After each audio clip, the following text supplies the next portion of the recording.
A true story of quiet rebellion, forbidden books, and the girl who defied a death camp with knowledge. She was just 14 when the world tried to erase her. In 1944, Dita Kraus and her family were deported from Czechoslovakia to Auschwitz-Birkenau, the largest and most feared Nazi concentration camp. They were placed in Block 31, a section of the camp disguised as a family camp, created to deceive Red Cross inspectors. It was a lie. Behind the painted walls and staged smiles, death waited in silence. But inside Block 31, something extraordinary happened. A group of prisoners, led by a brave man named Freddie Hirsch, created a secret school for the children. It was forbidden, dangerous. But they believed that even in a place built to destroy humanity, education could preserve it. And Dita?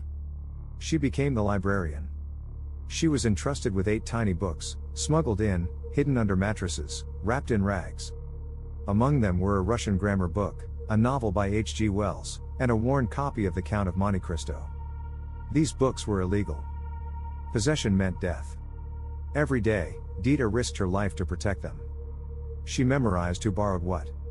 She repaired torn pages with scraps of cloth. She carried them between barracks, hidden in her clothing.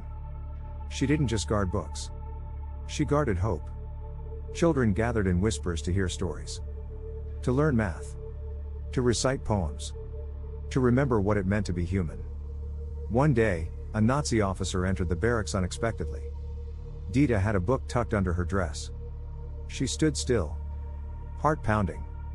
The officer looked at her, then walked away. She had survived another day. But the camp was closing in. Freddie Hirsch died under mysterious circumstances. The school was dismantled. Dita was transferred to Bergen-Belsen, another brutal camp. She endured typhus, starvation, and the bitter cold. And then, liberation. In 1945, British troops arrived. Dita was free. Years later, she moved to Israel, became a teacher, and shared her story with the world. Her courage inspired the novel The Librarian of Auschwitz by Antonio Iturbe, and her legacy lives on in classrooms, libraries, and hearts across the globe. In a place built to silence, she chose to speak. In a camp designed to kill, she chose to teach. And in the darkest chapter of history, Dita Kraus proved that knowledge is resistance, and stories can save lives.